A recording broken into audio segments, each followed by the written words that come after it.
Estimados televidentes, bienvenidos a nuestro programa de Mediodía a Medianoche, el cual se transmite los días miércoles a las 21:15 horas, con repetición a las 23:35 horas, sábado a las 10 horas, domingo a las 21 horas, por señal 47 Telefónica del Sur y señal 53 y Net América Televisión en Ancud. Todo ello por Canal del Sur. Bien, hoy vamos a iniciar una interesante conversación junto a mis queridos amigos Jorge Carrasco y Javier Cabello, con nuestro invitado. Voy a solamente a darle algunos datos básicos de él para que mi querido amigo Jorge inicie el diálogo con nuestro invitado. Me refiero a Alejandro Sánchez Barría, nacido en Nal Rural, o sea, ancuditano. Así es. Bienvenido, Alejandro, a nuestro programa. Muchas gracias. Un gusto que hayas aceptado nuestra invitación y vamos a conversar de varios temas que va a iniciar mi querido amigo Jorge Carrasco. Muchas gracias, Boris. Saludamos a nuestra audiencia también. Contento de estar nuevamente en el programa. Y para ti también, Alejandro, un gusto saludarte y tenerte acá en nuestro programa de Mediodía a Medianoche, que ya son conceptos que seguramente tú lo estás viviendo mucho en tu sector de NAL. Pero para irte conociendo un poquitito más, nos gustaría saber cómo fue toda esa etapa escolar en la escuela de NAL, con ahí profesores bien conocidos y quizás también vinculados a algunos temas de ciertos misterios por ese sector. Hola, ¿qué tal? Bueno, gracias por la invitación. Ahora ya en NAL, claro, con la escuela G3850 tenía el número de la escuela, G850. ¿Hacías mención del número 33? Sí, después quedó como en el 33 al final. Los profesores allá, Galvarino Muñoz, fue uno de mis profes, Eduardo Avendaño. Hay que recordarlo a ellos. Claro, hay que recordarlo a ellos, sí. Sí. Flor Guayquil, Monchela Pérez, sí, dentro de los que estuvieron, sí.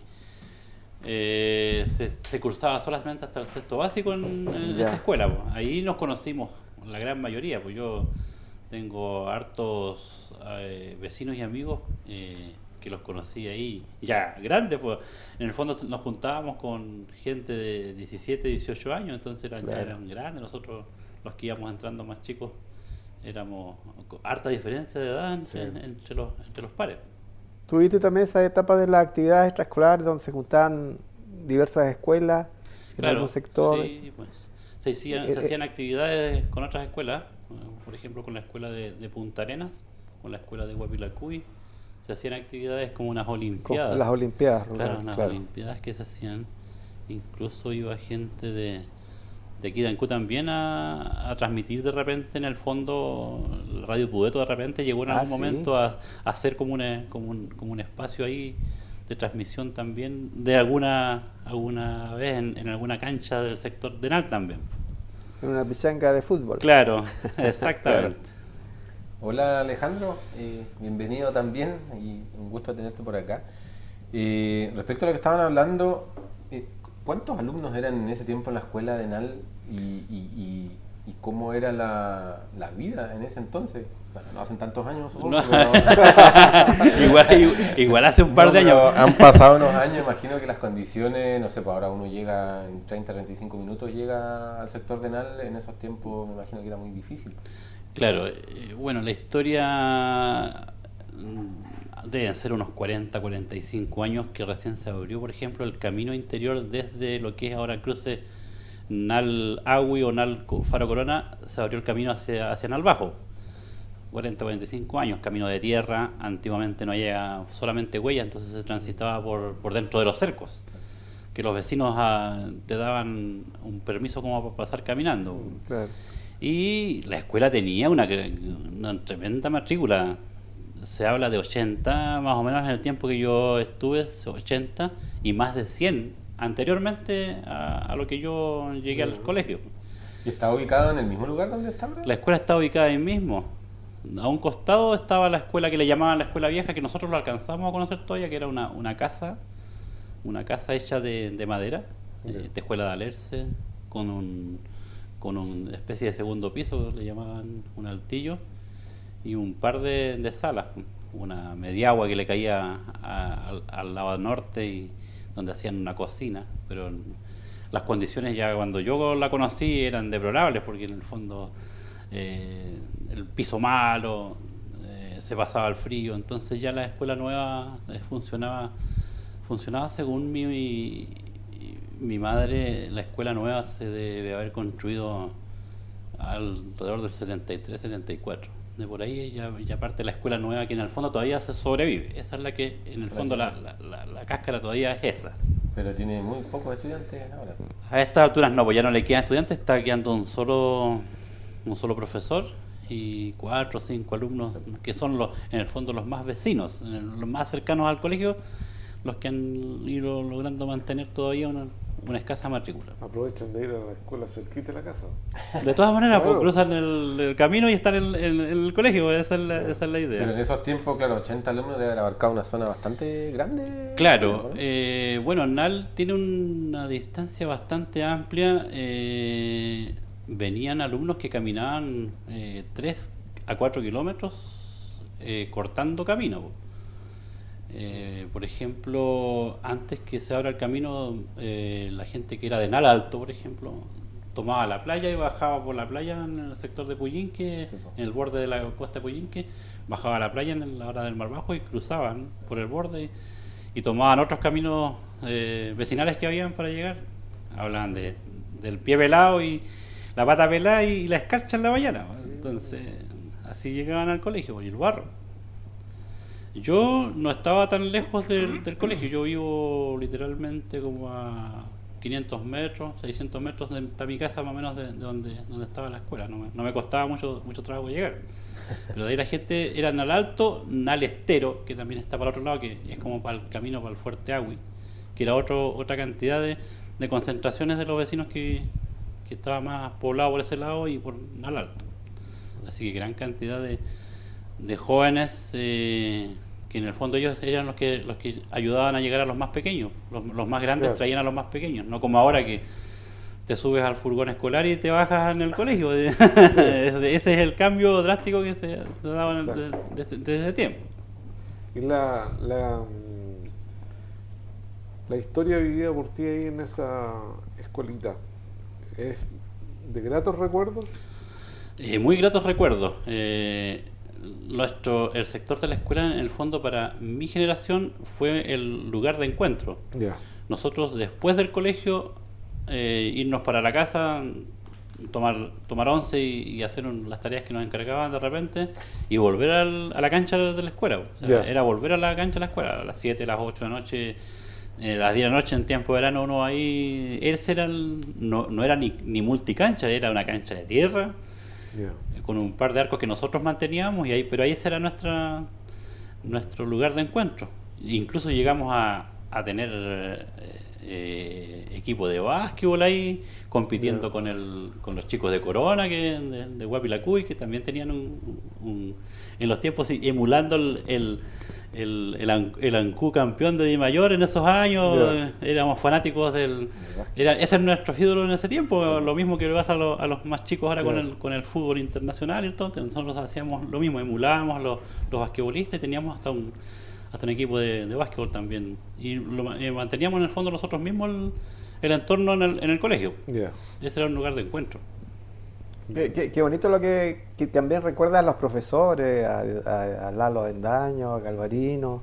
Yo me acordaba de Delfín Vargas, yo pensaba que estabas en esa escuela, en la escuela de la CUI, dijiste, En la escuela Delfín trabajaba en la escuela de Huapilacuy. De Huapilacuy, Sí, claro. siempre fue de allá Igual hay escuelas cercanas también a tal donde trabajaba Pancho Audi, se me fue Claro, Pancho Aude trabajaba en la escuela de Punta Arenas, después estuvo en Cayucán. en Cayucán. Claro, hay dos escuelas ahí Eso cercanas está que ya no existen. La escuela de Punta Arenas ya no existe ni físicamente, se quemó hace un par de tiempo.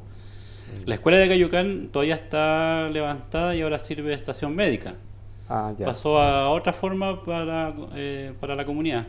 Y entonces todos los alumnos de la península de la CUI, en el fondo, la escuela de Huapi tampoco existe, ni la de Catromán, que también existía.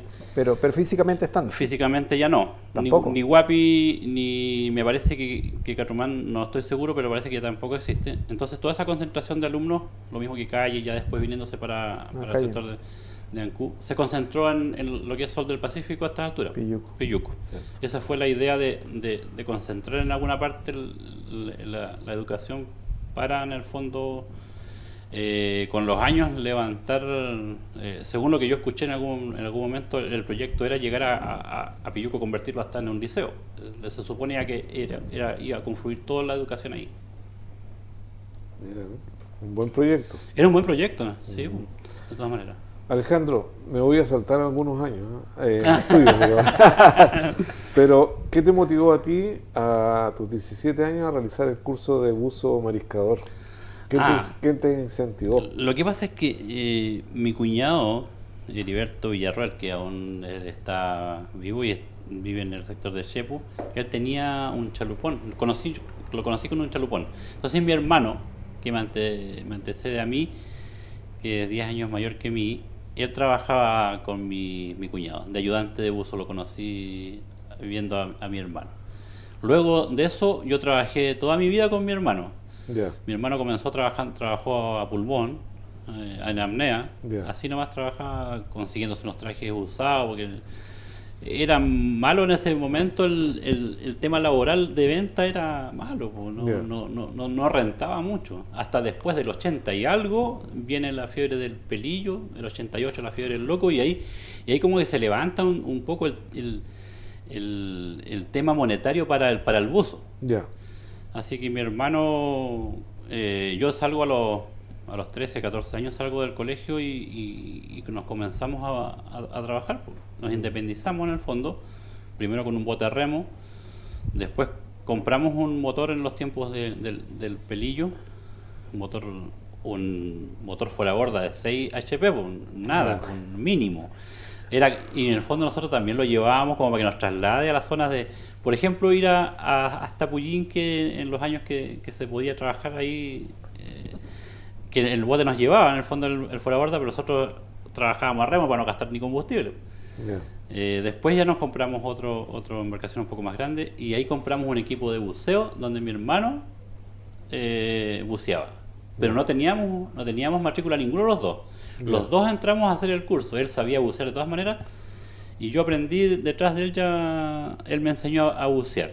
Yeah. Y llega un instructor que el apellido no era buena, me parece que fue. El año no lo tengo muy claro, pero llega a hacer un curso de buceo en NAL donde fuimos como 15, 18 personas las que hicimos el curso. Yeah. Y eran varios los vecinos de ahí, hicimos el curso. Yo tenía 17, así que no podía sacar la matrícula hasta los 18.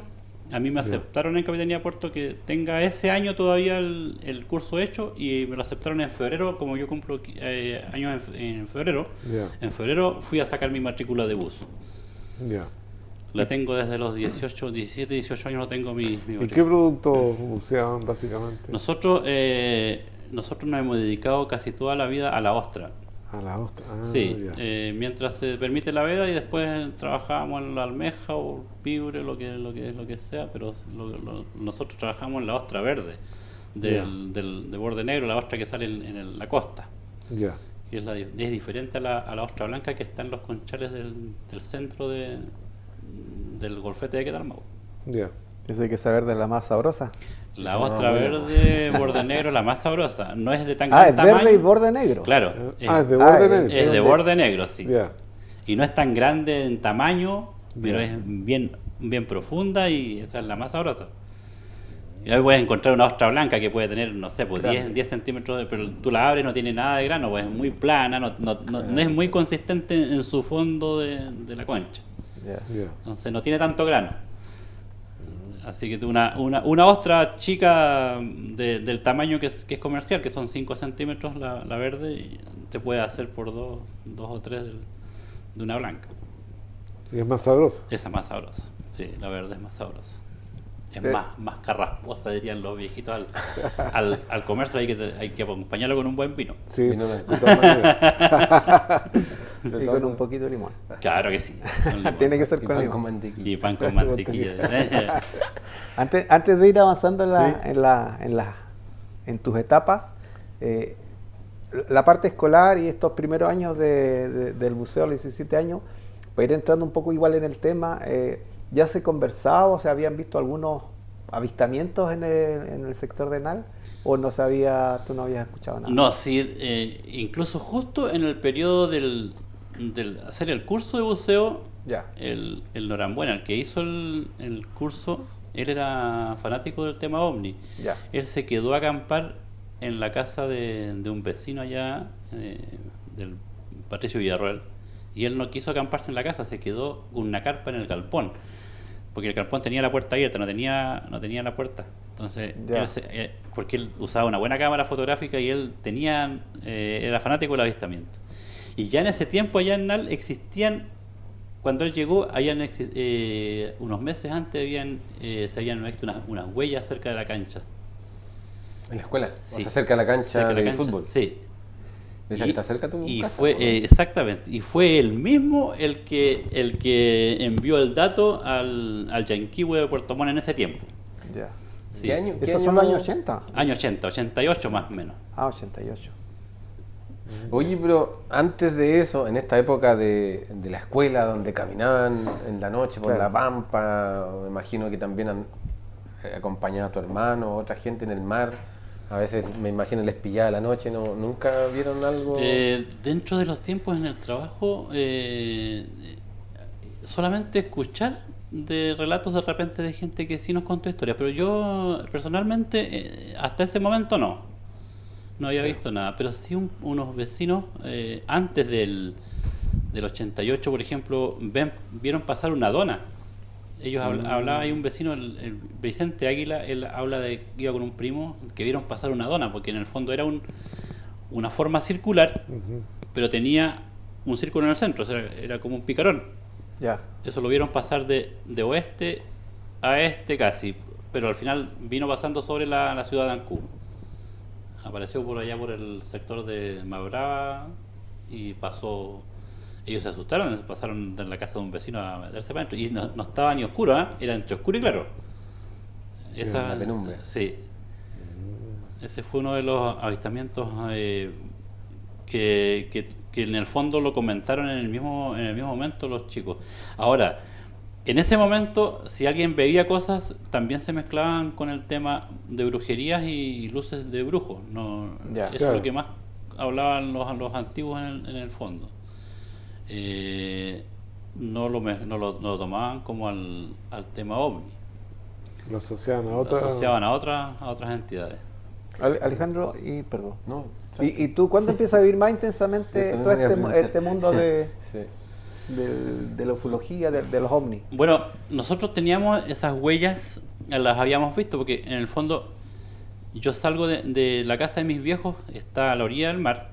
Mi casa mía está a 200 metros donde estuvieron las casas de mis viejos. ¿Ya? Yo vivo ahí mismo. Pero nosotros, el terreno de mis viejos en el fondo era de 10 hectáreas de dimensión del espacio. Así que a lo largo, nosotros atravesábamos el terreno a lo largo. Salíamos de un punto de la casa y salíamos allá en la esquina del cerco arriba, entonces teníamos marcar la huella a pie. Yo después de esos años llegué a tener una moto, no teníamos vehículo nosotros, lo único que hacíamos era salir y salíamos por ahí mismo.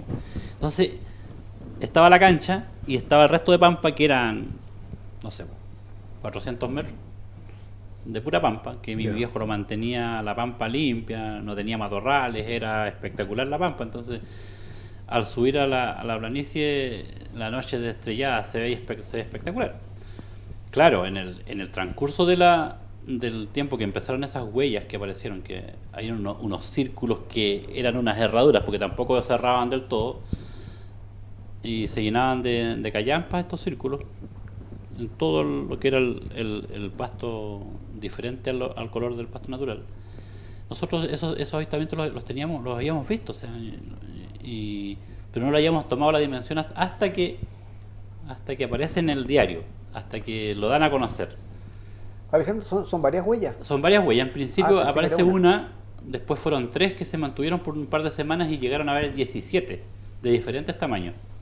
Pero de la misma forma. La misma forma, quemado el pasto primero, después ya el pasto subía, pero era un verde diferente al normal y se llenaba de callampa. Entonces, se llenaba de callampa, las callampas no demoraban nada, crecían, subían y a los 2 días estaban enormes. Entonces nosotros pasábamos la tarde como cabros chicos, los pasábamos a romper y a los 2 días ya estaban igual otra vez. Era como que había un super abono ahí. Era muy característico. Oye, Sí. pero este tipo de avistamientos, observaciones, ¿se han visto en otros sectores de NAL? Claro, hubieron otras partes donde sí se veían la misma forma, sí. Incluso Sergio Pillao dijo que él había sacado unas muestras de tierra ahí, pues él decía que hay un super abono ahí. Él lo fue a ver, sí, lo estuvo viendo en el terreno. Y ahí in situ nosotros tuvimos un avistamiento con mis hermanos, yo, mi hermano Edgardo y mi hermana Rosa. Eso fue con 24 de diciembre de haber sido del 88-89. Yo vi subir una luna llena. Yo pensaba que iba subiendo la luna llena. Ya habíamos llegado, eran como las 12, pasado las 12 de la noche. Y por la ventana, la casa estaba muy bajo, entonces teníamos un cerro al frente. Y sobre el cerro empieza a salir la luna llena. Y yo le digo a mi mamá que la luna llena va subiendo y me dice, no, la luna ya está arriba, me dice. Entonces, no, puede ser, así que salgo a ver. Claro, iba subiendo esta bola de incandescente, así como, pero bien entre amarilla y roja, la luna llena. Pero va subiendo a una velocidad más rápido que la luna. Y nos fuimos los 3 hermanos a verlo hasta arriba del cerro. Y cuando llegamos arriba del cerro, yo avancé bastante más. Y iba subiendo de esa zona donde estaban las huellas. Y la esfera subió, quedó en un punto donde le salen unas puntas a los costados y desaparece así de un segundo, así como sale, dispara hacia el este. ¿Emitió algún sonido? No había sonido. No había nada. No. Y desde ahí, desde ese avistamiento, queda como la sensación después de entre que hay miedo y entre que algo hay ahí. Entonces nosotros pasábamos todos los días, todas las tardes, y como yo les contaba antes, en nuestra zona de reunión en la escuela, nos pasábamos a las 10, las 11 de la noche conversando, jugando, de repente tomando una cerveza por en ese cerro. Y cuando bajábamos ya después daba hasta julepe pasar por la pampa. pero esa primera vez que con tus hermanos viste, fueron testigos de ese avistamiento, da la impresión de que no tuvieron miedo. No, fíjate que no, a mí en lo personal no me dio miedo. Incluso fui el que los fui a ver más adelante, porque claro, ellos quedaron en el portón, hay un portón en el cerro, y yo pasé el portón y fui más arriba. Yo pensaba llegar hasta quedarme a verlo de abajo, po, y no fue así porque se fue. Po.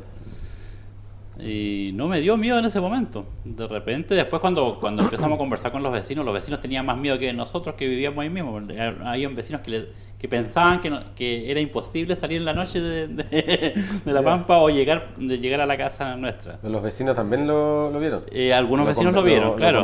Pero otros que lo después. comentaban le daba más miedo. En el fondo la comentar le daba más miedo. Y otra tarde, en ese mismo tiempo, ya en la cancha de NAL, en la sede que estaba en construcción, ahí igual, pues estábamos con unos amigos conversando y de repente unos caballos que tenían los chicos que andaban de a caballo, esos se asustaron. Ya. Empiezan a temblar, rompen la amarra donde estaban amarrados, los salimos a buscar y nos pegamos una vuelta a caballo en la pampa y ahí vimos bajar la esfera. Venía bajando y los caballos lo habían presentido. Yeah. La esfera venía bajando así y alguien de los chicos gritó, miren lo que va bajando ahí, y la cuestión como que ahí se frena a la hora de como que el grito así y hace lo mismo, vuelve a subir un poco, unas puntitas por los costados, ¡pah! Se desaparece. A mí me gusta mucho el tema de UFO, también he tenido algunos avistamientos, pero me da curiosidad. Yo estoy viviendo en NAL también hace un par de años atrás y de repente uno conversa con vecinos de si ha visto cosas. Y claro, pasa eso, que te dicen como que sí, pero no quieren contar nada. Y es lo mismo cuando uno pregunta a veces de brujos o cosas raras en el fondo. Como que sí, pero otro día conversamos. Como que no quieren contar, porque Claro. les da igual algo. ¿En qué momento también se mezcla, digamos, esto de los ovnis con la mitología? Porque igual has hecho encuentros que se llaman UFO mitológicos. O sea, ¿hay algún momento donde se juntan estas cosas? Claro, llegamos a hacer unos encuentros, hemos tenido importante cantidad de gente y invitados también importantes, y le quisimos llamar así, aquí dentro de estos encuentros que hemos hecho, que Javier los ha presenciado y ha estado, Yo también. usted también ha estado. Sí. Mi señora es una de las que me acompaña en todas las paradas que yo le digo hagamos esto, lo hacemos. Entonces, dentro de lo que conversamos, lo denominamos así, porque de lo mismo que conversábamos delante. O sea, los viejitos antes hablaban de los brujos, si vieron una esfera o una luz por aquí, son brujos. Y después ya comenzaron a ser parte de le llegan a denominar sondas a lo mejor de una nave los Foo Fighters. Mi madre vio bajar 3 Foo Fighters antes, cuando estaba sola todavía y antes que falleciera en su casa. Bajar del cerro, 2 bolas naranjas y una blanca arriba. Ella pensaba que era un camión la primera vez que vio la luz, y cuando ya los vio venir eran 3 esferas nomás que venían bajando. Así que ya dice que cerró la cortina y se acostó y ya no quiso saber más del tema. Y volviendo al tema, claro, pues la gente, mira, yo llego a pensar, si nos ponemos a conversar con los vecinos, que hay un 70% de gente que tiene una historia que contar, pero no la cuenta, porque o lo vas a tildar de loco, o de que estabas fumando esa noche que viste esto, o a qué grado etílico estabas, porque en el fondo la gente que no ha visto o no cree hace eso, pues te tilda de loco, ¿no? ¿Cómo ven? Hay una cantidad también de gente que dice, no, pero ¿cómo ven? Sí. Y para ver, no necesariamente hay que andarlo buscando, si nosotros las veces que hemos tenido avistamientos no es porque uno los ha estado buscando. Y si uno lo sale a buscar, tampoco es muy fácil que encuentre, o también sí, porque dicen que el que busca encuentra. ¿Sí? Claro, así es. Pero yo creo que se mezcla con lo mitológico. Por ejemplo, había un caballero de Yuste que le había contado una historia a mi madre en esos años, porque mi madre tejía al telar, tejía frazadas, entonces llegaban de diferentes sectores a encargar una frazada, llegaban a dejar su hilado en ovillo o la lana para que mi mamá lo haga, y en cierta fecha lo viene a buscar. Como no había teléfono, quedaban de acuerdo, entonces llegaban de lejos, y llegaban con la intención de venir a dejar y a conversar, pues venía el marido con la señora y traía la lana y conversaban y se armaba el trato y después se iban, y cuando se van ellos, me dice el caballero, el apellido Cárcamo de Yuste, él tiene una historia, decía, que lo contó hace tiempo, que ellos vieron cuando hacían la cancagua, los hornos de cancagua en Yuste, cuando se vendían los hornos para calefacción, ellos estaban cargando en la noche sus hornos porque la marea les permitía cargarlo en la noche o estaba más calma, entonces ellos dejaban cargar sus hornos en la noche, y él decía que desde la isla Sebastiana, que está aquí al frente, aparece una estrella y se viene andando y se viene agrandando. Ya no era una estrella cuando llega arriba de los cerros del Faro Corona. Esta esfera, dice él, muy grande, esta luz se posa en el cerro del Faro Corona y se ve bajar tripulantes se bajó, él decía, se bajó gente de esa cosa. Estuvo arriba porque los alumbraba la luz de la nave, o lo que haya sido, alumbraba unos seres que se posaron y ellos estaban trabajando y lo empezaron a ver y se empezaron a apurar, porque no vaya a hacer cosa que vaya a venir a vernos para acá, dijeron, se empezaron a apurar. Y tenía una lámpara Petromac de esos años, una lámpara tenían ellos ahí que le estaba alumbrando toda la zona donde tenían su carga. Entonces dicen que de repente esta cosa se eleva de allá del faro y se viene a la costa de Houston donde estaban ellos. Así que no alcanzamos, decía él, a sacar la lámpara de ahí. Y patitas pa' qué te quiero, y nos metimos en los matorrales. Se Y escondió. vino, dijo, y vino y quedó encima de la lámpara. Y de ahí disparó, dijo, de nuevo para como en dirección a Sebastiana, Ya. pero así desapareció. Entonces cuando llegó a mi casa a buscar la frazada, mi mamá le dice, pregúntale a la historia. Ya. Entonces yo como me la sabía la historia, pero ¿qué es? ¿Qué es para usted eso que usted vio? Entonces él me dice, es el caleuche, me dice. Claro. Ese es el caleuche. Ya. Antiguamente lo veíamos en forma de barco, ese andar por el mar, pero ahora ya han cambiado su forma. Ese. Mira. Entonces desde ahí se me cruje a mí, yo lo mezclo. Digo, encuentros UFO mitológicos. Bien, Alejandro, vamos a seguir conversando del tema, muy interesante, ¿eh?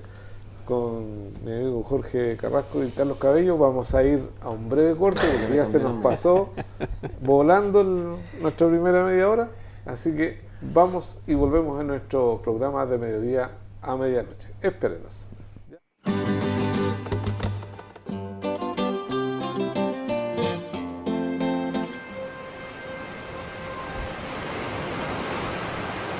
Soy médico veterinario, nacido en Ancud, Chilote de corazón. Chiloé Silvestre nació en el año 2009, como una necesidad de la provincia de Chiloé de contar con un lugar y con un grupo de gente especializada en atención de fauna silvestre y en resolver problemas de conservación aquí en la provincia.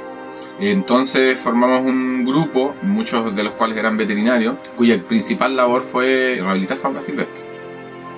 Ya en el año 2013 nos consolidamos un poco a través de un convenio con el Servicio Nacional de Pesca y nos vinimos a trabajar a la Reserva Marina Puyinque, donde construimos este centro de rehabilitación y le sumamos la educación ambiental y la investigación. Chiloé Silvestre funciona en un 99% con trabajo voluntario de todas las personas, incluso de los que estamos en la directiva. Somos todos voluntarios de Chiloé Silvestre. Si no fuera por el trabajo voluntario, simplemente no existiría. ¿Y esto por qué pasa? Porque no existen políticas ambientales o enfocadas en fauna silvestre en Chile.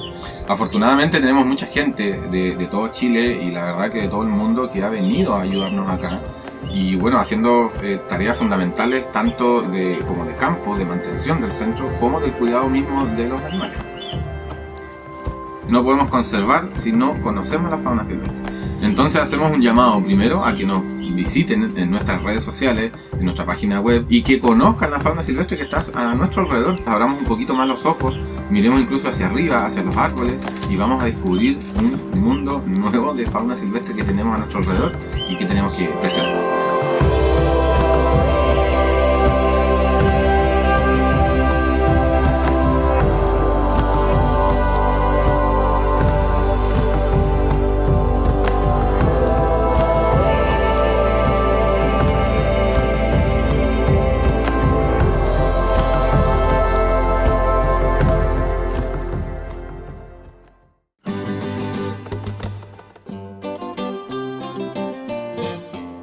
De vuelta, estimados televidentes, en nuestro programa de mediodía a medianoche. Vamos a seguir la interesante conversación que estamos sosteniendo con Alejandro. No sin antes corregir una omisión porque le cambié el nombre a mi querido amigo Javier. Lo confundí con Carlos, su padre, a mucha honra. Pero bueno, Javier. tú tienes la palabra. Gracias, Boris. Alejandro, habíamos quedado conversando acerca del caleuche y estos otros avistamientos que la gente a lo mejor los relacionaba entre sí. Yo he escuchado algunas cosas ahí en NAL también de más de alguna persona que, bueno, ahí están trabajando siempre en el mar. Entonces en algún momento en la tarde como que cae una niebla muy densa y como que escuchan algunos ruidos y lo mismo. No patitas, sino remos, ¿para qué te tengo? Y salen arrancando también, o sea, no arrancando, pero sí salen un poco asustados. ¿Eso te ha tocado? ¿Lo has vivido? Personalmente, no te voy a mentir, no he tenido yo esos avistamientos, pero sí de día, claro, de día como a las 4 de la tarde, en tiempo de octubre, noviembre, es temprano, pero estaba cerrado de niebla. Y nosotros con mi hermano estábamos descargando nuestro bote de pelillo al borde de una laja que hay, así lo botábamos afuera y con la horqueta para después conducirlo un poco más arriba para dejarlo para el otro día extenderlo. Estábamos en esa cuando sentimos pasar música. ¿Pasó algo? En esos tiempos no había un dron, no había nada, no traía ruido, no había nada de ruido. Pero de este lado norte viene pasando algo así encima que se escuchaba acordeón, se escuchaba guitarra, era una música como de fondo, no era así nítida, pero pasó. ¿Te estás escuchando lo que? Sí, ese lo paramos los dos y pasó. No tengo idea qué puede haber sido, pero no hay explicación, pero lo atribuyen también los más viejos atribuyen a que escuchaban música, era el Caleuche, claro. La ensenada de Puyín, que sí, cerrarse de niebla, sentir que el oleaje está cambiando como si fuera el oleaje del Pacífico, allá adentro, donde no se mueve nada, a menos que haya viento. Pero una noche calma y de repente empieza ese oleaje y el oleaje no existe. Dicen que es solamente el sonido de mar, o que ande demasiado pejerrey que está casi varando para afuera, claro, que lo ven brillar y todo el tema y no hay nada. También hay vecinos que han contado esa historia. O también en ver la isla de Puyinque iluminada, también. Sí, la han visto iluminada. Está frente a... Exactamente. Sí. O en el estero del dique, dos chicos jóvenes que los hayan enfocado desde arriba, ellos pescando en su bote en la mitad del estero, y haya habido un halo de luz que los enfocó de arriba a abajo. Y también, pues remos paquetequero y uno de los chicos ya no se quiso ir por su casa, se pasó a quedar en la casa del amigo, dijo, no, yo no me voy hasta mañana. Sí, el enfoque. Aterrorizado. Oye, todas estas, bueno, que son montones de historias, de avistamientos, ¿eso le han dado como característica anal, como un hotspot de avistamiento? ¿En qué momento te contactas tú o te contactan ellos? Gente que estudia este tema y logran hacer estos encuentros que has hecho. Lo que pasa es que estos avistamientos no necesariamente fueron todos en el 88-89, claro. Han ido continuos en el tiempo. Aparecen las huellas en NAL como en el 88-89, entonces en el 2019 estaba por cumplirse, era 2018 y me contacta Eduardo Burgos, un chico que trabaja, es periodista. Sí. Me dice, oye, ¿cómo nos vas a hacer algo para los 30 años? Porque él me había ido a entrevistar un tiempo antes y estuvimos conversando y todo el tema. Me dice, no vas a hacer nada para los 30 años de los avistamientos. Entonces, ¿qué podemos hacer? Entonces me dice, hagamos un encuentro. Entonces él me dio la idea y yo contacto a Sergio Alcayaga, que Sergio Alcayaga es un investigador de la isla Friendship. Yeah. La isla Friendship entra a este baile porque en Puyinque existió una lancha llamada Mitilus. La Mitilus. Claro. Entonces, como la Mitilus es la que traslada gente de Dalcahue, Quellón, a la isla Friendship, supuestamente una lancha. Entonces, nosotros buscando información, quien escribió un libro sobre la isla Friendship es Sergio Alcayaga. Así que lo busco. Me contacto con Sergio en Santiago y yo fui a su casa con mi señora, fuimos a su casa, estuvimos conversando con Sergio. Yeah. Él nos mostró las cosas que tenía, los antecedentes que había hecho y yo le invité. Yo le dije, voy a hacer un encuentro en febrero del 2019 y me gustaría que fueras y ya, pues vino Sergio Alcayaga y Burgos me da el contacto de Sergio Fried. Sergio Fried escribe sobre la recta provincia y todo el arte oscuro lo mueve Sergio Fried. Entonces teníamos a Sergio Alcayaga que hablaba de los ovnis y teníamos a Fried que hablaba de lo oculto y los brujos y el tema. Entonces ahí nace el tema de hacerlo un encuentro UFO mitológico. No llegó tanta gente, pero igual, fue alrededor de 60 personas llegaron. Pero yo siempre lo he visto que tenía esta mística, porque lo hicimos en La Pampa, hicimos un círculo y hicimos una fogata en el centro y llegó harta gente interesada, llegó gente en bote, y se cuentan las historias y algunos compartieron sus vivencias. En el mar hay harta vivencia. Yo no sé, cuando yo fui, no sé si fue el primero o el segundo, porque uno de los testimonios que a mí me llamó la atención era de una persona que había sido controlador de tráfico aéreo. Ese fue en el segundo, sí. Y me llamó poderosamente la atención porque Claro. él contaba con mucha naturalidad cómo se comunicaban con los pilotos cuando habían avistamientos, pero no decían avistamientos. Claro, exactamente. Hablaban en clave. Exactamente. Y a mí me interesó ese tema, y además que tenía a otro ufólogo invitado, Sí. y a Salfate. Salfate, Rodrigo Fuensalida estaba, sí. Sí. Rodrigo Fuensalida. Había bastante gente, ¿sabes? Sí, Rodrigo. Sí, le calculábamos 250, 300 personas hoy en el patio, ¿sabes? No, En el patio de tu casa. Sí, Sí.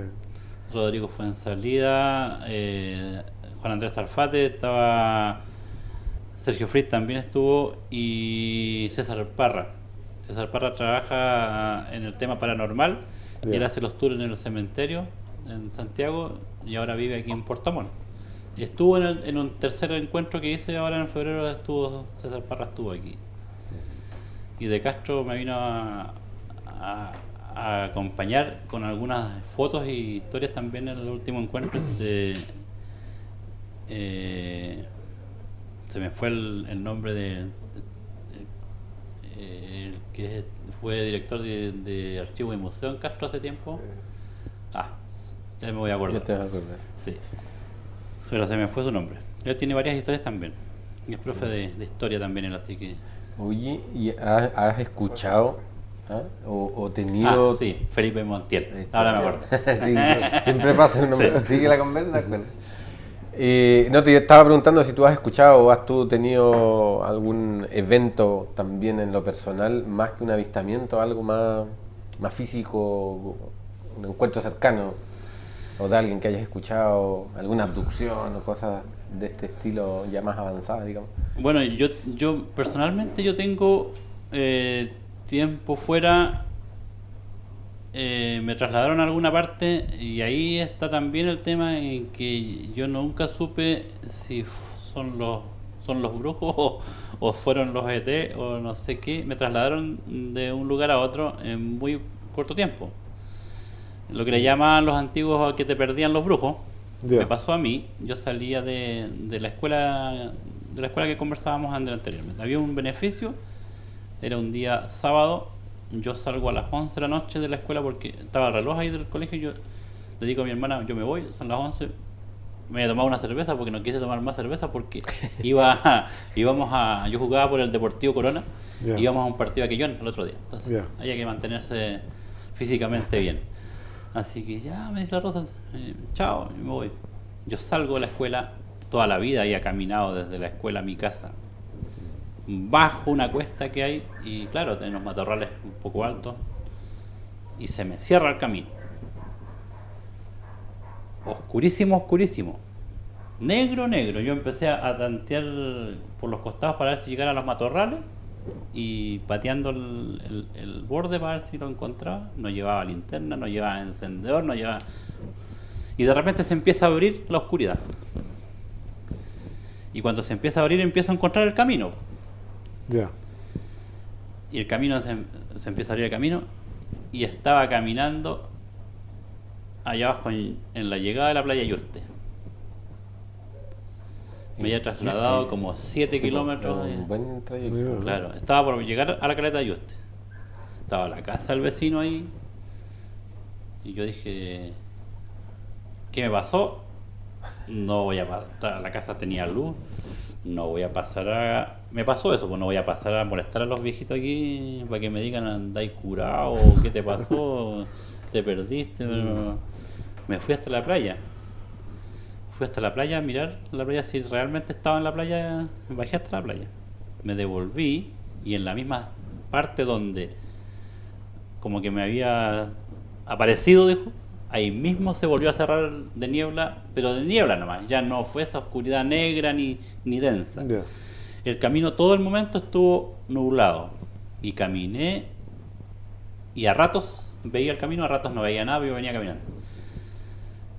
Yo llegué a la escuela de vuelta y entro y miro y faltaba un cuarto o 10 para las 12. Había andado entre 45 y 50 minutos, había andado en ese lapso. Pero yo, si yo lo hiciera normalmente caminando Sí. desde la escuela a Ayuste, tengo 1 hora para ir y 1 Esto hora va para a volver. Claro. Entré, lo conversé y ya no me quise ir para la casa solo. Que la Rosa diga vamos, nos fuimos. Me senté por allá adentro con una sala, se lo conversé a un vecino ahí. Y le dije, no sé si me hicieron leso los brujos, le dije, pero no encontré el camino. Entre que me creyó, no me creyó. Claro. No, eso sí. Alejandro, tú dices que se te cierra Sí. el camino, Sí. es todo muy oscuro, pero Muy en ese oscuro. momento cuando se empieza a abrir, ¿qué? ¿Hay una luz que...? No, es niebla, pero hay una especie Pero eso de te alumbra un poco. nebulosa, ¿sí? Exactamente. Ya. Entonces, le pasó a mi mamá también, que también se perdió, pero ya se perdió cerca de la cancha, cerca de las huellas, los avistamientos, ahí también se perdió. Ella también contaba eso, que no hubo caso de encontrar el camino y llegar hasta el cerco. Incluso dijo que anduvo bordeando una laguna, había una laguna, y no hay nunca ha habido una laguna. Y ella, más que yo, conocía también la zona, pues, Claro. muchos años antes que yo. Entonces ella dice que con su bastón tocaba la laguna y dijo, ahí estaba, así era un espejo de agua. A lo mejor no era un espejo de agua. Oye, pero es curioso lo que tú dices, los antiguos decían que te habían perdido los brujos, o sea que Claro. los antiguos igual les habría pasado algo similar. Claro, los antiguos te hablaban de ese enlezamiento que Te perdieron los brujos. te perdieron La los buena brujos. la- Sí. Ahora, hay una historia que contaba un tío, hermano de mi madre. Hay una historia, también me parece muy interesante porque también lo llevo al mito ahí y es contradictoria. Ellos hablaban de que cuando eran jóvenes también salían subían por los cerros por ahí a conversar hasta tarde. Y se quedaban por ahí echando la talla, y de repente ellos dicen que se venían porque esto conocían a cada persona que donde vivía y a qué hora se movía, y si andaba a caballo, andaba a pie. Esa es su forma de identificarlo. Así que ellos dicen que se venían caminando y de repente escuchan que los venía siguiendo un caballo. Ya. Entonces ellos, entre cupullentos y para ver quién era el que venía, ellos se entran de la huella, se entran al lado adentro, detrás de los matorrales, a saber quién era el que venía caminando. Si el que venía el caballo venía bufando y traía botadores de muy su rienda muy sonora, y cuando va pasando frente a ellos vieron pasar un caballero con armadura. Entonces que quedaron los dos, no puede ser, po. ¿Y este para dónde va? Entonces el caballero toma el camino el camino actual que baja como para la iglesia, donde estaba la cancha, está la sede de la junta de vecinos, y ellos por dentro del cerco, a un costado viendo quién era este caballero que... Entonces a mi tío él dice, este es una visión y este nos va a llevar a un tesoro, porque también se hablaba de los tesoros, de todo el tema en los antiguos. Decía, noche bastante clara, brillante el caballero. Entonces cuando ya dobla, no baja en dirección a la iglesia, sino que toma un camino que había a la derecha, que ahora está también actual, que sube como para a la punta del dique. Pero antiguamente ese camino estaba muy zanjado, era más que este alto que tiene aquí la construcción, estaba muy zanjado por mucho pasar de yuntas de bueyes y rastras de madera.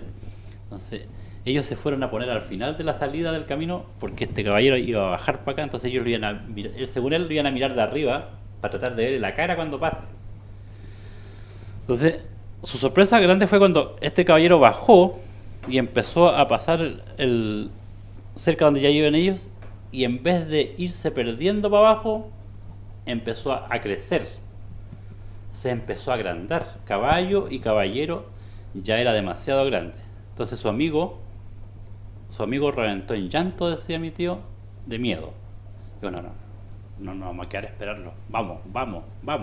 Y él no quería irse porque quería saber a dónde iba a parar él. Así que dice que entre llanto y cosas, él se quedó a mirarlo, y el caballero baja, hay un camino que baja hasta la playa, y baja y se mete al mar. Se mete al mar y se pierde en el mar. Y hay unos vecinos de Catrumán, yo esa historia no lo sabía, que los vuelven a ver en el mar pescando a la altura del puente Quilo. Este caballero dicen que sale del mar, al lado de su bote donde ellos andaban pescando, sale del mar, empieza a subir hasta que ¿Con ya... su caballo igual, no? Sí, sale con caballo todo, sale a tierra y camina por la zona, el sector de calle, camina, sube hasta un cerro, ellos lo ven porque noche de luna decían, y se veía plateado caballo y caballero, y vuelve a hacer su mismo recorrido, vuelve a bajar y viene a bajar ahí mismo otra vez. 1 hora le tomaron el tiempo y 1 hora petrificado viendo como este caballo. Entonces no corresponde al tiempo, Claro. ni corresponde a nada. De eso se hablaba en uno de estos encuentros, y decían que en el fondo pueden ser portales de tiempo. y de tiempo que se encuentran y pasan. Pero, Puede ser. sí, ¿quién? No, No, dale. todo este tipo de situaciones no viene alguien así como a investigarlas más en profundidad. ¿No has sabido tú o se han contactado contigo alguien que quiera venir? Les resulta interesante en el fondo, pero bueno, se han llevado los relatos, pero no sé a qué punto pueden llegar. Claro. Hay varios que le dan varias explicaciones, entre ellas que pueden ser portales, que puede ser, claro que se pueden ser, porque se cruzan tiempos y espacios donde en el fondo, según la historia, ni siquiera caballeros hubieron en esta zona. No sé tampoco, pues, entonces no. Oye, Alejandro, antes de que se me vaya la pregunta, Ujú. en relación a la isla Friendship, Mm. ¿ya? Es bastante misterioso la forma en que a las personas las ubican y se las llevan, pero la isla nunca la han ubicado. Exactamente. ¿Cuál es el motivo? ¿Será cierto que existe? Bueno, es una gran disyuntiva también saber si existe o no existe. Claro. No es... es raro. También hay un sobrino que tenía yo que ya está fallecido en este momento, y él de allá de Enal salía con un tío de la a sacar Lugan al sector de Chaumán, y ellos caminando como a las 2 de la mañana dicen que encuentran un par de gringos muy altos caminando en el camino. Un par de gringos. Ya. Una mujer y un hombre. Una pareja de gringos. Y saludan al tío. Le hablan y el tío lo saluda. De noche. A 1 de la mañana. Y él después de un rato le pregunta, ¿y tú los conoces? No, dijo, yo no los había visto nunca, pero los saludó por cordialidad.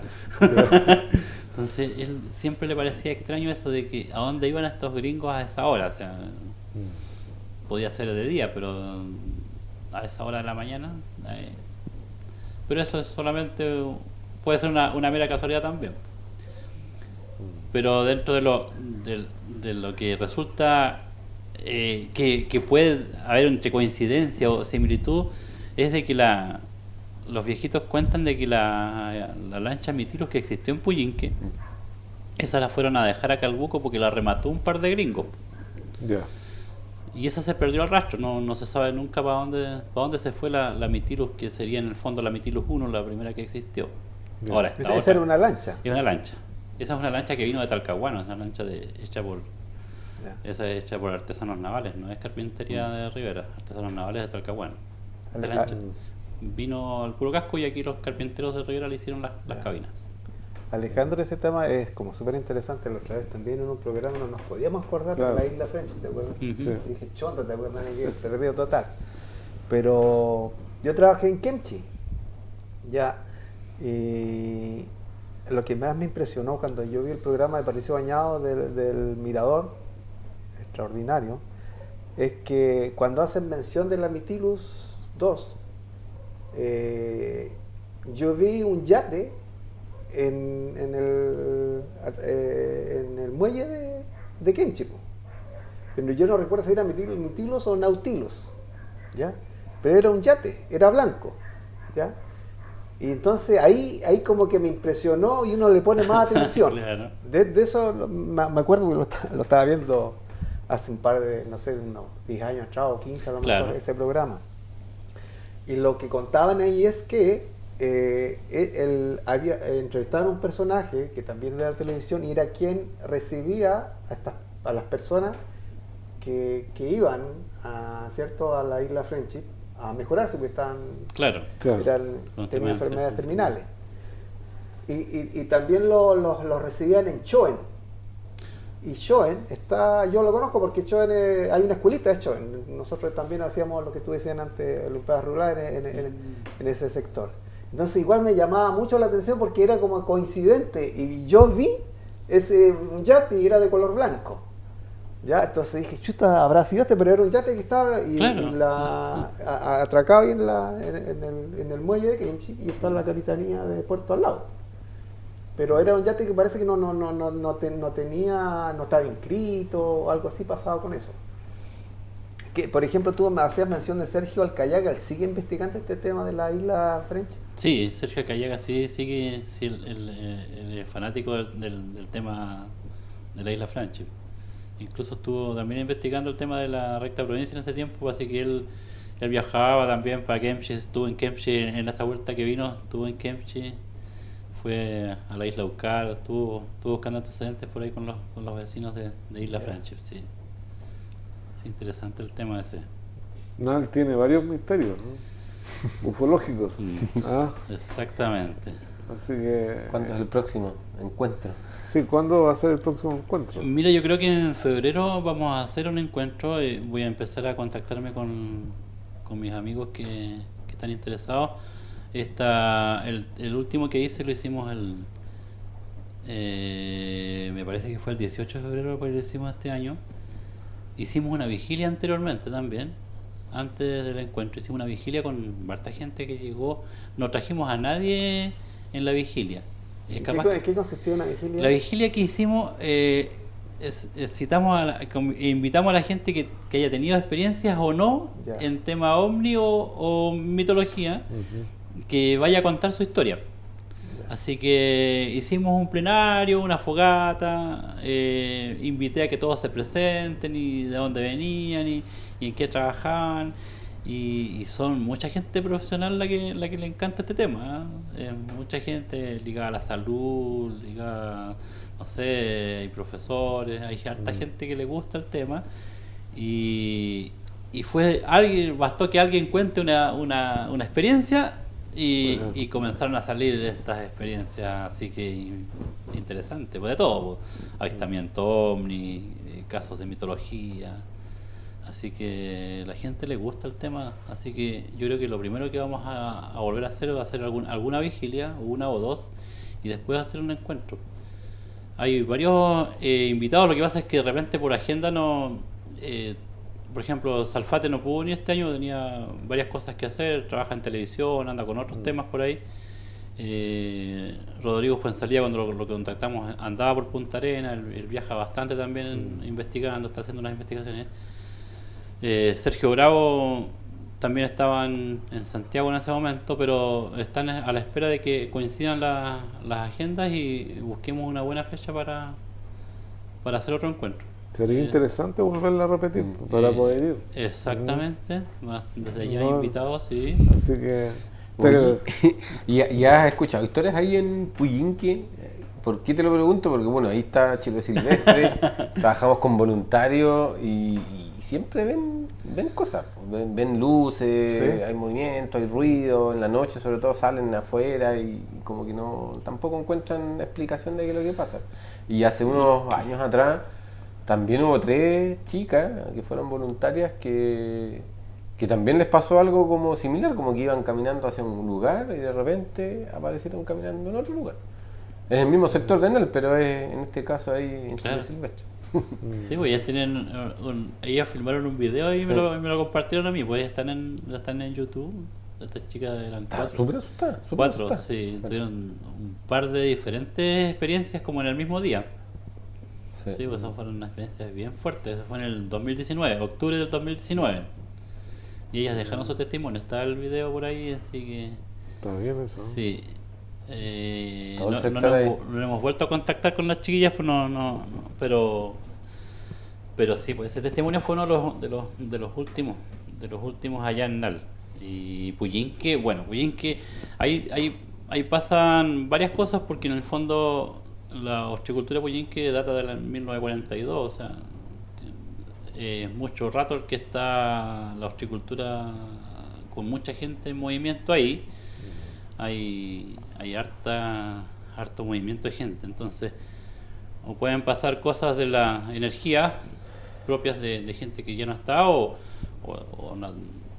pueden haber, como dicen estos entendidos, pueden haber minerales que atraen a estas entidades que pueden ser extraterrestres o que todavía no sabemos si son intraterrestres, extraterrestres pero algo tiene que haber, pues Puyinque sí, pues como te decían delante, o sea, hay gente que la ha visto la isla iluminada, hay gente que la marea los ha arrastrado de una forma impresionante y que no hay ni marea ahí dentro de la ensenada o antiguamente, por ejemplo, un vecino que ya está fallecido, que era don Delicio Ruiz, él hablaba de que, por ejemplo, iban a sacar la lamilla, el pelillo lo iban a sacar ellos ganchado para sembrar.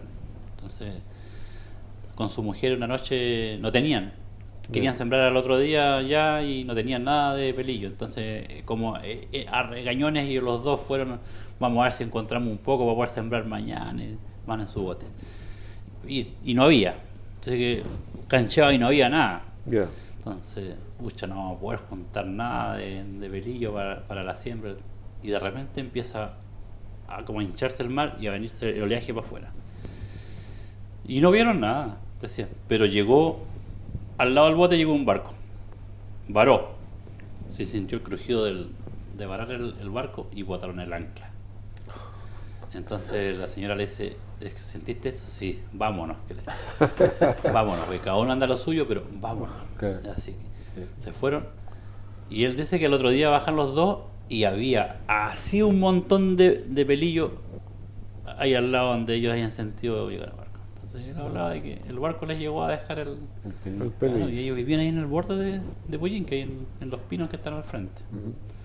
Bueno, Alejandro, se ha pasado el tiempo volando, interesante la conversación, agradecemos tu tiempo, lo mismo para mi querido amigo Jorge y Javier, ¿ya?